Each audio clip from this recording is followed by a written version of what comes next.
Hi, everyone. Welcome back to The Torch. I'm Jake. And I'm Kimberly. And today we are here with Noelle Rooke, our amazing Director of People and Culture. Hi, Noelle. Hi. Thanks for having me. We're excited to have you. Yes, thanks for being here. So I want to share a little bit about Noelle with all of our listeners. Noelle was born and raised here in Phoenix, Arizona, and she's actually a second-generation native, which then makes both of her sons third-generation Arizona natives, which is super cool.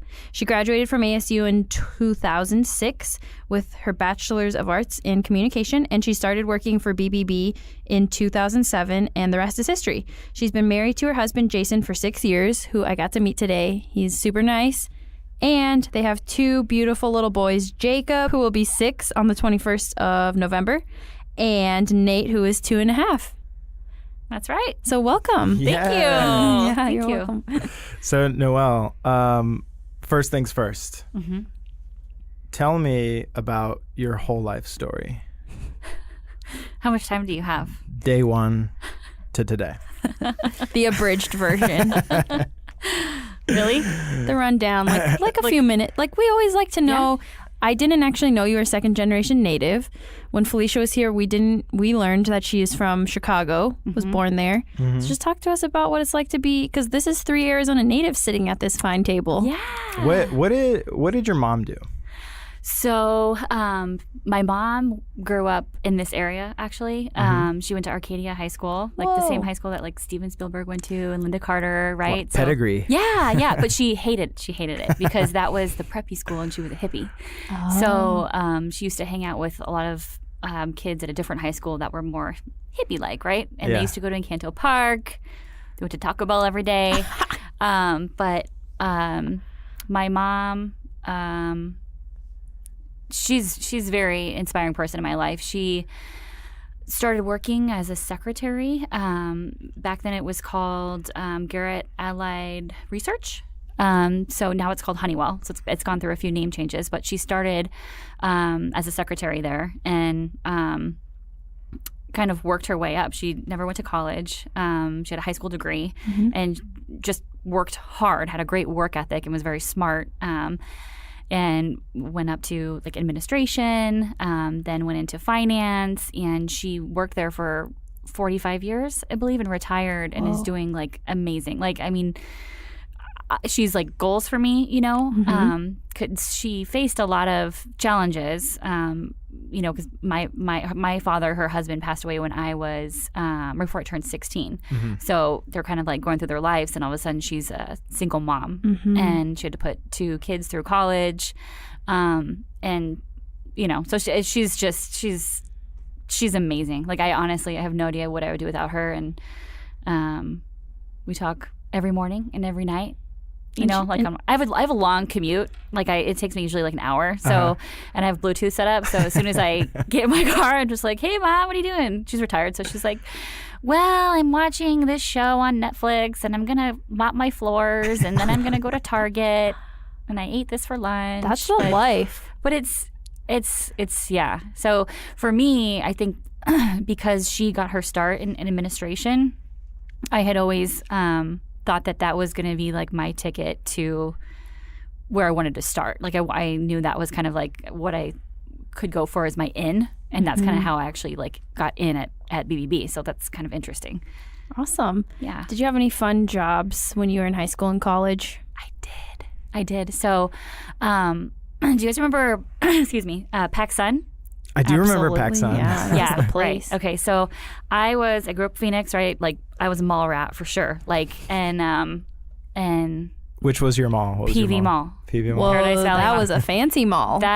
It was awesome. I mean, you could spend the whole day there, you know. And then I remember you'd go to the payphone and you didn't have any money, right? Like you'd go to the mall, you didn't need money. You just like hung out and you would do a collect call to somebody's parents and like, "Okay, it's me. Come pick me at the mall. I'm ready to be picked up." Okay, you know, this is the collect call from, and then, you know, but yeah. So I got a job at PacSun when I was 16, and I worked there for 5 years. Nice. Like which in retail there's crazy turnover. You had to like it. I did. It was super fun. Like it was super fun, and I got like awesome discounts. On clothes and shoes and jewelry and got to hang out at the mall. I had a couple of mall boyfriends, and That's a separate podcast. yeah. And eat horrible food. Nice. Pretzels and Dairy Queen every day. And I worked there, and then after that I worked at Pier One Imports, which is super fun. It was retail, but it was different kind of retail, selling like candles and bedroom sets and china, things like that. And That place is nice. I have to tell you, I had never been into a Pier One Imports until a few months ago when I was shopping. I know. I got yelled at by several people because I was shopping for stuff for Ignite, Sparked by BBB, our new co-working space. And I walked in there and I was like, how have I there's one so close to BBB, first of all. Yeah.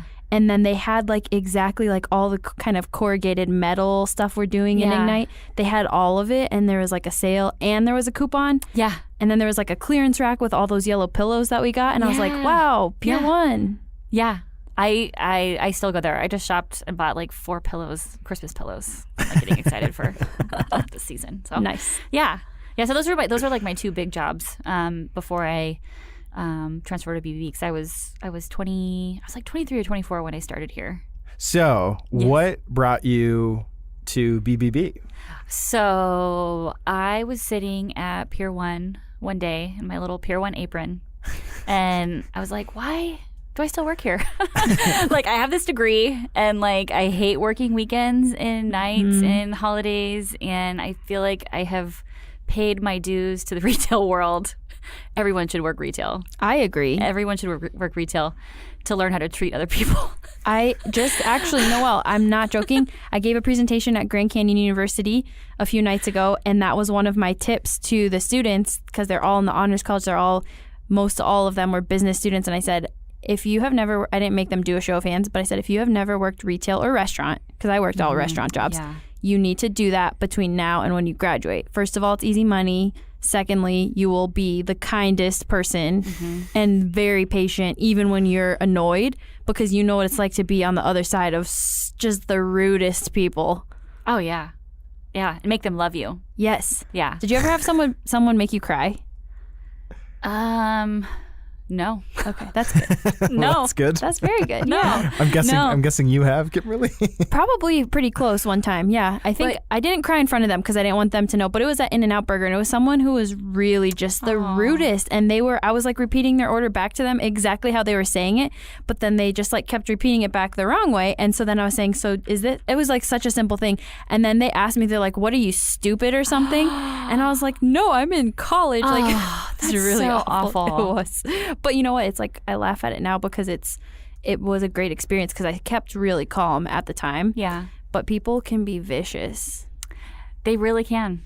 Yeah, they really can. I guess I just got lucky, and I think it's different also when you work in like the restaurant industry, because in retail I was getting paid my hourly rate no matter what they said or did to me. And when you're in the restaurant industry, you're relying on tips. You're essentially like selling kind of yourself, like in a way they need to like you, in order to leave a good tip. And so I did try being a waitress for like 1 month, and my mom's like, you're gonna hate it so much. And I was like, I can't believe you don't believe in me. And she's like, no, I believe in you. She's like, I know you. I know you, and you're going to hate it. And then like a month goes by, and I'm like, yeah, I'm going to quit that job. And she's like, I told you. And I was like, what kind of restaurant was it? It was really good food. It was called this place called Copeland's. They have them. They're big, like, I think they're from like Florida, like New Orleans. It's like New Orleans kind of theme, like Mardi Gras. Cool. Really good food. Like Cajun-y kind of yes. food? Yeah. Super delicious. Awesome. Yeah. But just not for me. It's not for me. But yeah, the retail, you're so right. Everyone should do one of those and or babysit as well. Oh, yeah. I've never done retail. Really? Yeah. I think the closest thing I probably have done is the first job I ever had was I was a stage tech at Gamage Auditorium. And it was my college job. My parents forbade me from having a job when I was in high school. It's a decision I thought was very strange, but my first job was in college, and it was as a stage tech for Gamage Auditorium in Tempe. And it sounds way cooler than it was. I was basically a janitor for the building, so I just had to take care of the building. And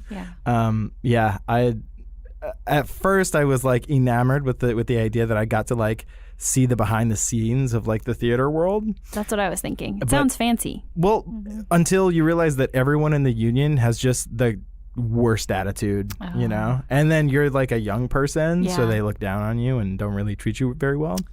But yeah, that's probably my closest experience to that.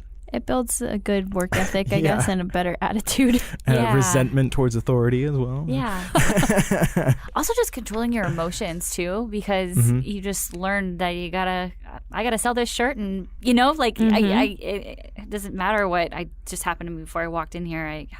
I don't know. I feel like retail. I don't want to say you have to put a face on, but in a way you kind of do. You do. And so you kind of learn how to not carry your feelings. You know, on you. So it's kind of a skill. I thought that was strange that like you're not allowed to like act like a human, you know, in a store setting. Which kind of like opens the door for actual humans to treat you like garbage. So I don't know. That kind of culture doesn't. I don't know how it makes sense. It's the customer is always right, though. Yeah. Which I don't know. Like in today's world, it seems like we're kind of shifting a little bit away from that attitude, right? Yeah. I think so. Yeah. Millennials are kind of saying no to that. But you still should give great customer service, Definitely. Which is the positive side of having a retail or restaurant job. Is if you're with a good company and they do a decent training, then you're like, oh, it can be fun, right? Yeah. So I think you were asking me how I got here. Yeah. So you're sitting there, why am I still working? I'm at the counter, right? And I'm like, why am I still here? You know, I don't want to. I wanted to find a great place to just go and build my career, you know. But I had just retail experience, and I had my degree, was very general, you know, communication, and so I started looking for administrative assistant positions, and that's how I got connected with the BBB. Is I had gone to a employment agency, like a temp agency, in the first place that they ever found an opening. They're like, I was working, and they're like, we have an interview for you at like 3 p.m. this afternoon. Can you make it? And I was like, I will make it work. And they're like, okay, here's the address. And I'm like, okay. And then they're like, okay, goodbye. They're like, wait. Like, what's the name of the place? You know? And they're like, it's the Better Business Bureau. And I was like, wow, like that sounds like really, yeah, that sounds amazing. And so I hustled my behind home. I got my little suit on, and I came to BBB, and right away, the hiring manager that I met, we had a connection. Her name was Jessica, and she used to be Matt's assistant. And right away, we just, you just connect with people early on. And I remember she's going down the job duties, and she's like, "Are you okay with doing this?" And I was like, "Oh yeah, are you okay with doing this?" I was like, "Oh, I will do whatever you want me to do, and whatever you want to teach me. Like if you just give me a chance, I'll do whatever you want." And I promise I'm a fast learner. And I really did not have a lot of experience at all. I really didn't know how to work Excel. I had typed college papers in Word. I was good at Word, and I was good at communicating. But they really taught me everything that I know now. So. That's how I got in. Pretty cool. So you started as an administrative assistant? Yes. Yeah. Okay. I was the administrative assistant to the directors.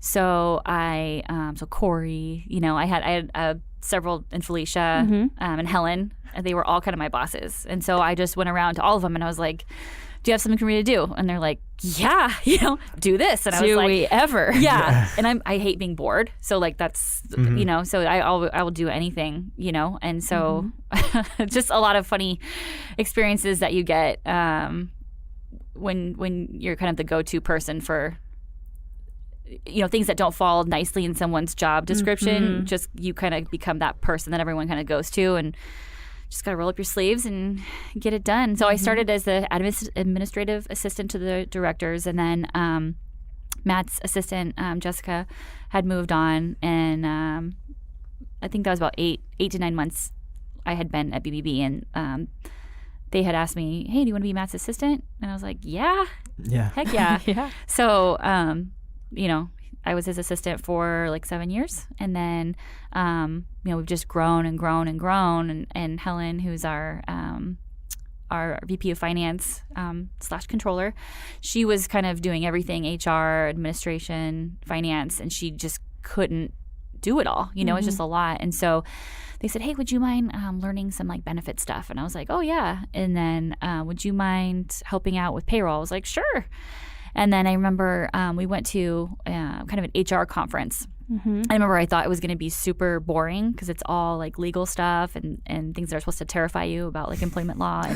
And I remember I loved it. And I thought I found it to be so interesting. Yeah. And it kind of like lit this kind of fire in me that I was like, I feel like I could do that. Like, I feel like I could like do this, And so, that was kind of, but I also really enjoyed working for Matt. He's an amazing boss. And I got such great experience and got to meet so many amazing people because he works with so many, like the board of directors and just, he's always doing new things. And so that was kind of hard because I was like, I really want to try this like HR thing, but I really love working for Matt. And, but when I talked to him about it, he was like, yeah, we'll absolutely support you in that. And it was kind of like a slow transition. And then in, I want to say February of 2015 is when it was full on HR all the time, So that's awesome. Yeah. You have a cool title, Director of People and Culture. Yeah. A lot of people get really excited when they meet you and they hear that that's your title and that we even have a job with that title at BBB. Yeah. Did you pick it? No. So Matt went to lunch with Brian Moore and was like, hey, we're thinking about transitioning Noelle into this role. We're trying to figure out what to call it, because Matt is not a fan of human resources. He's not a big fan of HR and strict rules and, and neither am I really. And so he's like, what do you think of Director of People and Culture? And I was like, that's awesome. It's like the best title ever. Yeah. It is cool. Yeah. I love it. Noelle's getting excited as she's saying I this. know. I know. Sometimes I forget that that's my title. I'm like, yeah, that is my title. That's really cool. Super cool. Yeah. Talk to us about the culture piece, because we have a lot of folks who are starting a business or are small business owners that are listening to the podcast. And I noticed at Startup Week over the last few years, and just in the community when there's events, anytime there's a topic or a speaker on how to build culture in your startup or in your business, it's very well attended because people always think like they have to do X, Y, or Z to make it really appealing to employees, which a lot of times you do nowadays, especially with the market as competitive as it is for people seeking jobs. They have the ability to be really particular, like with where they go. So talk to us, like people are always very impressed when they come to BBB and just see the physical campus, and then they see the culture that we have built for our staff, and a lot of that is you. So how did you do it? Well, first of all, I can't take credit for it because I think the thing that I love about BBB is there are so many parts and people that make this culture so amazing. So I think it's the basics, right?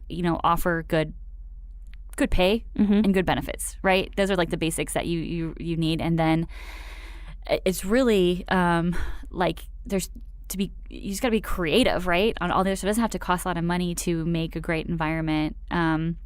I think Matt comes up with a lot of ideas. He'll see something that he likes and it's like, that's cool. How could we make that happen here? Might mention to somebody.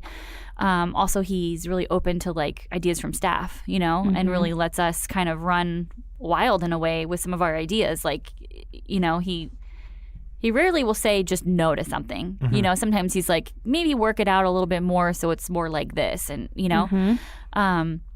but I think a lot of the culture is the kind of people we hire.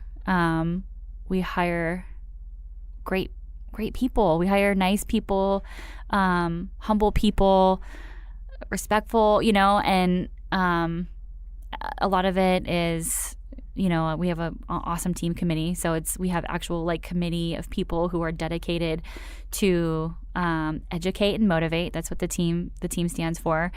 And they just look for ways to make our employees smile, make our employees feel appreciated, make sure that, if it's someone's birthday, that it's somewhere on a screen, if it's their anniversary, we have like a really nice, that they're acknowledged. And the most important part of that acknowledgement that we've found, we've tried like gifts and gift cards and things like that, but the most important piece of it that people enjoy the most is just being recognized in front of their peers and their supervisor saying, hey, this is all the awesome things that you do for us, and thank you, and that goes so far. And then on that, it's just all these other little cool things that we have. The volunteer program. I know Matt had seen that somewhere. Somebody allowed like one volunteer day a year. And he's like, well, we're going to do it 4 times a year. That's so cool. Let's make that happen. I was like, okay. BBB bucks were something that was already in place when I started. And I mean, it's people love them. For people that don't know, what are BBB bucks? So they're kind of like a BBB currency. If you do something awesome. There's a BB black market. Yeah. Yeah. If you do something awesome or employee of the if you're awarded employee of the month, or if you are like our sales rep of the month, then you get a BBB buck, or anywhere between like 10 to like 25. If you do something really amazing, you might get like 50. Right. And so it's dollar for dollar, and we keep your account. You can look on our we have a little internal employee intranet, right? And so you can go on there and basically pick out a gift card to wherever you want. So cool. It is. I always, because and it's not only that you get it, but there's an email that's sent out to all staff that like recognizes that this person is awarding this person this amount.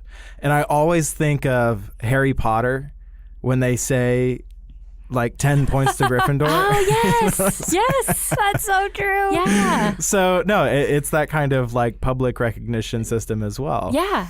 And then it's money. It's money. Yeah. I mean, like, yeah, it's awesome. I mean, another cool thing that we allow employees to do is donate their BBB bucks for like charitable events that we have. So that's really cool. I mean, that's another thing with our staff is we're always giving back to the community.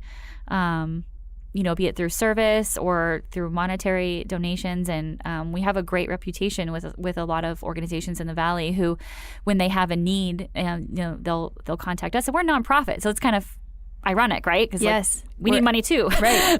but they know if we can't offer money, we can roll up our sleeves and help. Help out that way. And it's cool. I love that about my job, because I think that I have, like, for me, I have this thing where I need to feel like I'm doing something good for like humanity, right? And so in a way that kind of like fills that part of me where I can go and I can volunteer, or I can get some volunteers for an organization that helps homelessness,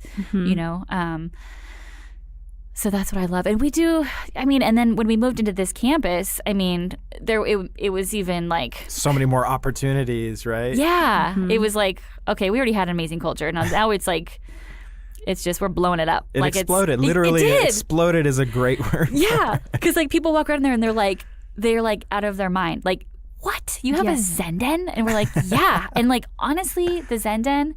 it did not cost a lot of money. I mean, they ordered these things from Amazon for like a very small amount. People donated books.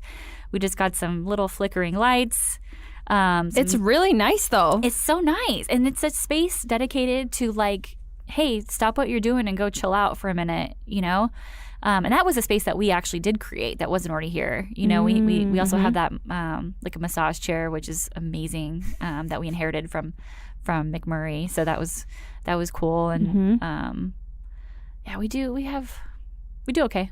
Right. You're kind of getting exhausted listing them all because there's so many. There are so many, but it never stops. I think that's the thing with culture too, is you have to always be thinking about what else you can do, and if there's things you should retire and always that continuous improvement. I'm thinking from the perspective of like a startup, people who probably don't have a whole lot of capital to devote to like, a culture like that. Yeah.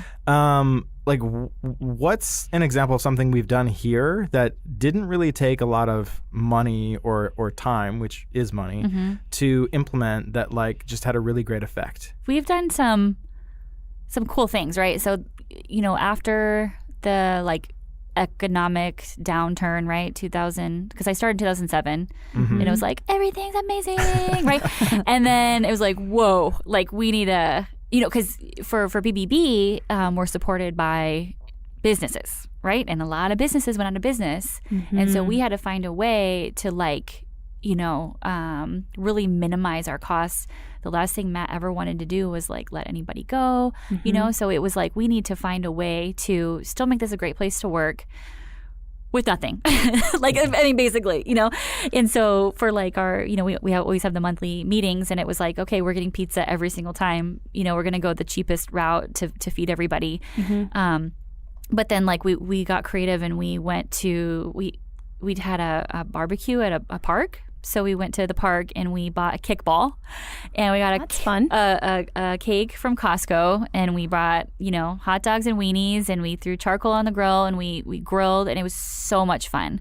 We had so much fun. And it's amazing what just like getting out, I mean, because this is a beautiful campus, right?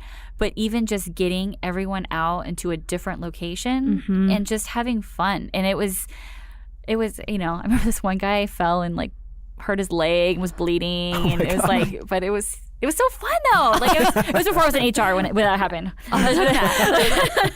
But like that, I mean, that's an example of where we did not spend a lot of money on that event at all, and everybody had so much fun. So. It is more about the creativity, like you said, and that's kind of, I think that's one of the obstacles that startups have, is they look basically just to Google, and then they get overwhelmed because they're like, we can't afford a full service free cafeteria and foosball tables and sleeping pods. Yes. Yeah. So people then just kind of feel overwhelmed and think like, maybe I can't do anything, and maybe, so I think you can run the whole gamut of, I want to have a great culture, to all the way like, I'm terrified and I don't have the money. So I think we are a really good example here of being able to do a lot of cool things. Like you said, with the Zen Den, anyone could put that together. You just need a space, and a lot of people that have a physical space have a area they're not using. Yeah. And another really cool program that we got going a few years ago was the bring your infant to work policy. It costs nothing. I mean, literally nothing. And it's been super successful, where, we have a lot of women on our staff, and I'm very proud of that. And a lot of us were having babies, and it's like, you want to find a way. We are a nonprofit, right? So there are things that we can afford and things we can't afford at this point, right? And so I thought that was a super creative idea that Matt had, where he had heard somewhere, was like, I heard about this, bring your baby to work thing. Let's look into that, So we crafted the policy so that moms could bring their infants in up to 6 months of age, or when they start to get mobile. Yeah, and what's hard is like these babies, they come into work, and everybody like, they're Loves such them. they love them. Yes. It's such a stress relief, for everyone. And and we don't, like, when they leave, it's like, oh, really? And so we sort of like stretched the 6 month thing. It's like, I mean, 8 months is fine. Yeah. Right. Not crawling. At first I think we were like, oh, it's going to be such a distraction. What if the baby starts crying?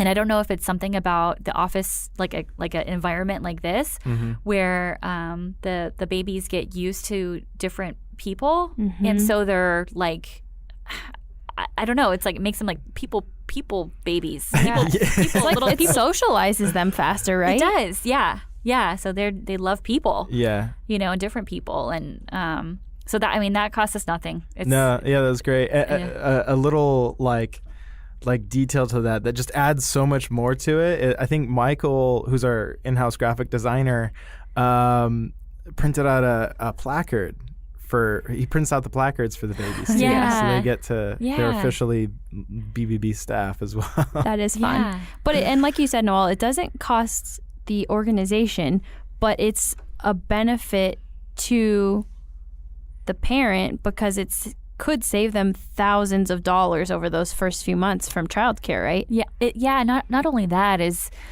it's hard as a working mom. You don't want to leave your baby, especially when they're that little. I mean, it's very difficult. As having 2 kids myself, you don't. It's your bonding time, right? And so this was a way for us to also, you can keep your baby with you all day, and it's great for the mothers, you know, not only because the money they're saving, but just because they can be with their baby all day, you know. And me, I was like, here's a babysitter. No,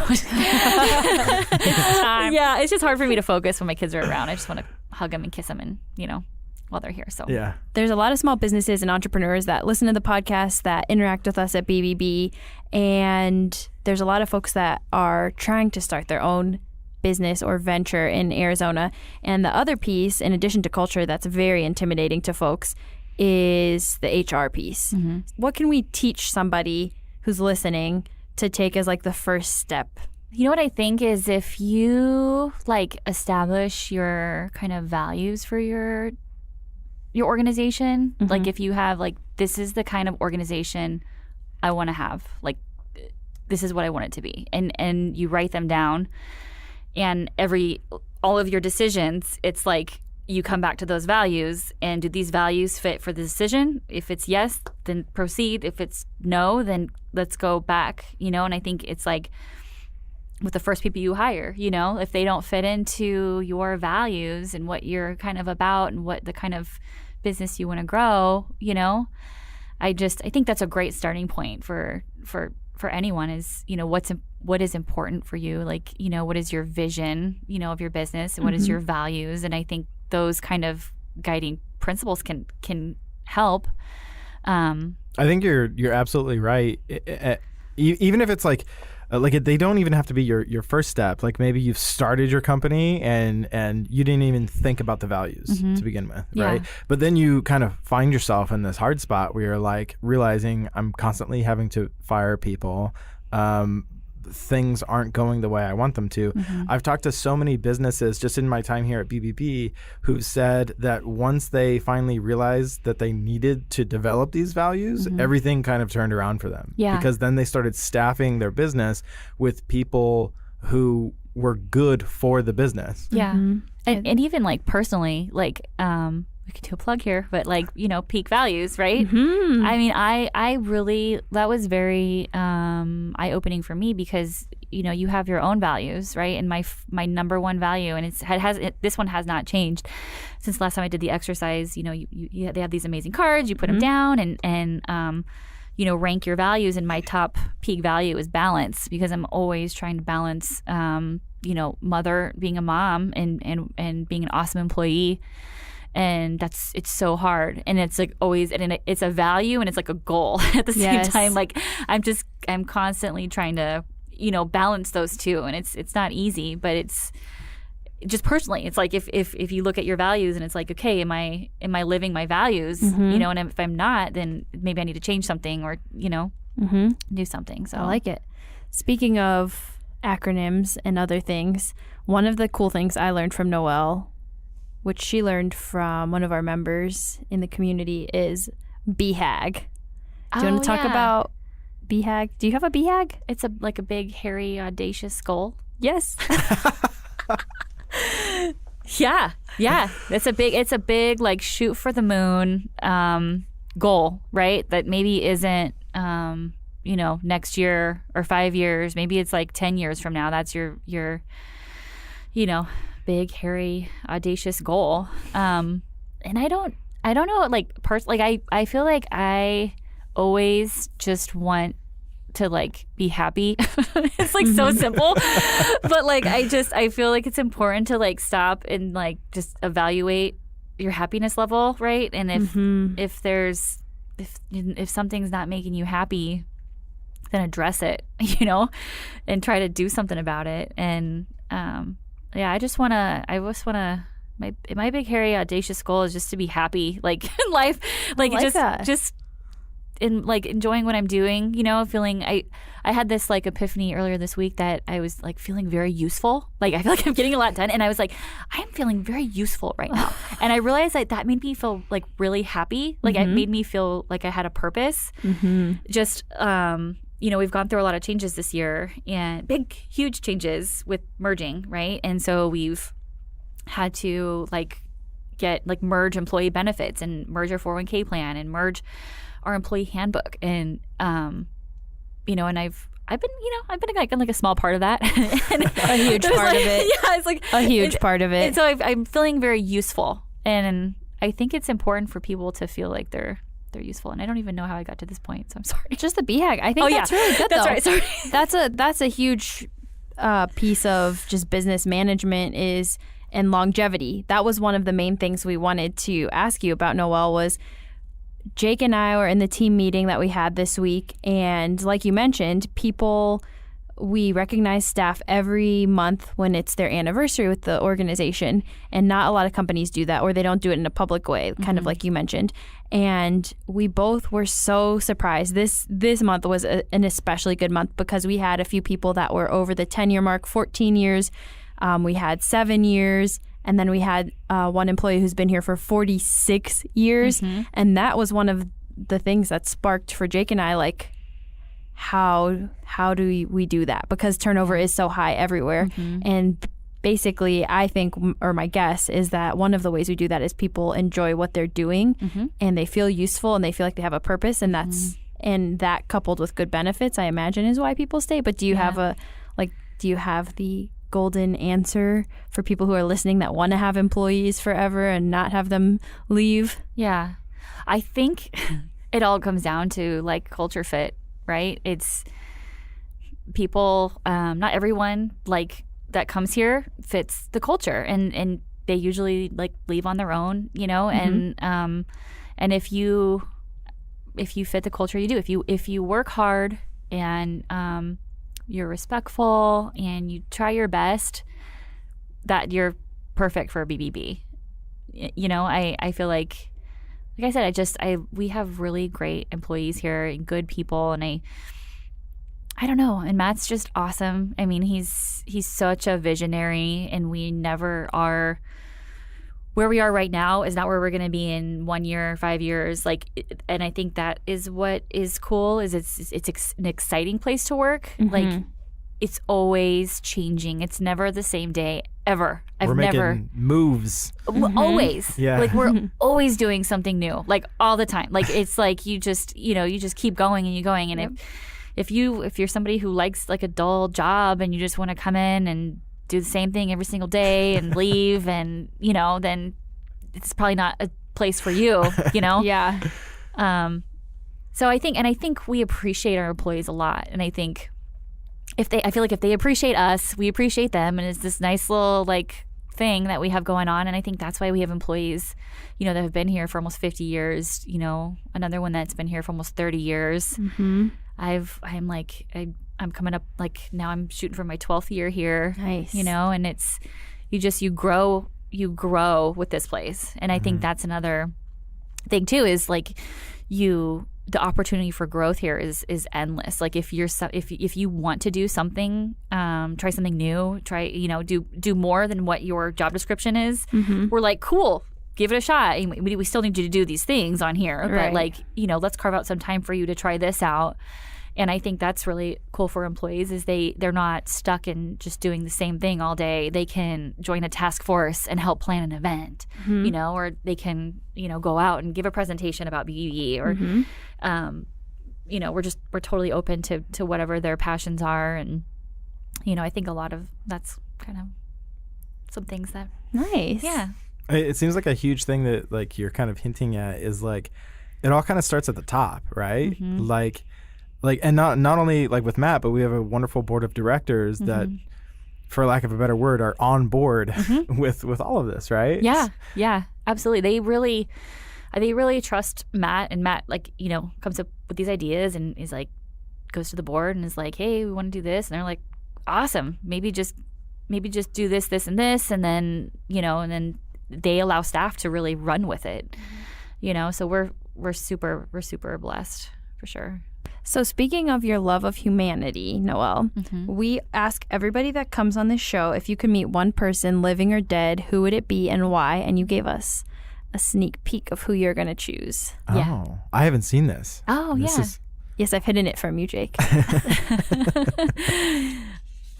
Yeah, so I would love to, there's a lot of people that I would love to like sit down and have a conversation with, but if I like, honestly, if I had to pick one person, that I think is just so like interesting and inspirational, and I like what she's about is Oprah. I mean, I think she's incredible, and she's always been around in my life in a way, you know, like you get off school at 3 and Oprah's on, right? Exactly.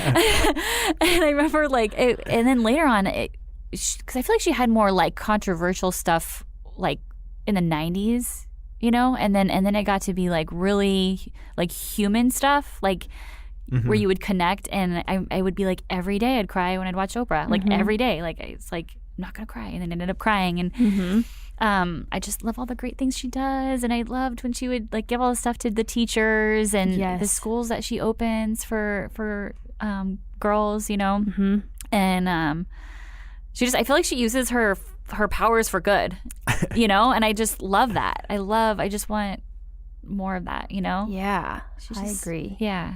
And just giving away. She was like the first celebrity that had a show that would start doing the giveaways too, right? Yeah. Where people just freak out, right? Yeah. You get a car. Yeah. And for teachers. I mean, I thought that was so cool to have an audience full of teachers who absolutely don't get enough credit, and to just, honor them and treat them, you know, that the way they all should be treated, you know, and I like how she's just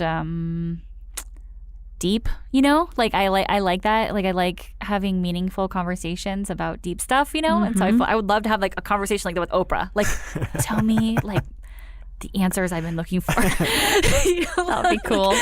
You know, she's just, I know, I really admire her, so she's my one living.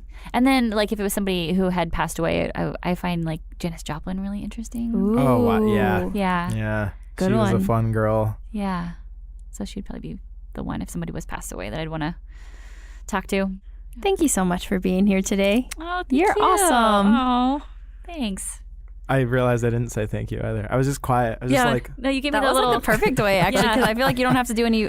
Well, now you have to do awkward editing because I talked into the microphone. But sometimes we actually end our show on an awkward note, which is exciting too. Yeah. We should do something really awkward. Okay, what should we do? just keep thanking each other. Thank you. Thanks for coming, Noah. Yeah. Hey, thanks. Thanks for having me. That was great. Thank you, Jake. Thanks for starting the recording. Thank you for, thinking of Noelle. Thank you for thinking of me. Thank you for coming in. Thanks for coming up the stairs and through the door. You got it. Thank you for always smiling. Thank you for being so happy. Okay, I can't do it anymore. So happy to have been able to sit down with Noelle Rooke, our Director of People and Culture. She's one of my favorite people at BBB. She's just a wonderful, bright human who possesses this amazing superpower of positivity. She's also really funny, if you weren't able to tell, and I always relish the opportunity to have a conversation with her. I guess all of that is to say that if you're going to have a person in your organization called the Director of People and Culture, you want that person to have all the qualities she has. But you can't have her. She's our Noelle. You go find your own. This is unfortunately our last episode of the year. I can't speak for Kimberly, but I know I'm going to be taking a well-earned vacation.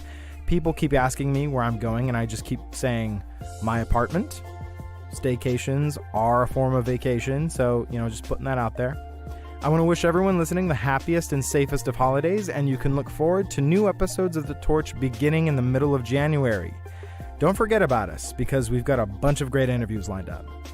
We hope you enjoyed the show, and if you did, please rate and review it anywhere you listen to podcasts. If you have any questions, comments, concerns, or requests, you can send them to thetorchpodcast@bbbcommunity.org, and we will get back to you. Have a good rest of the year, folks.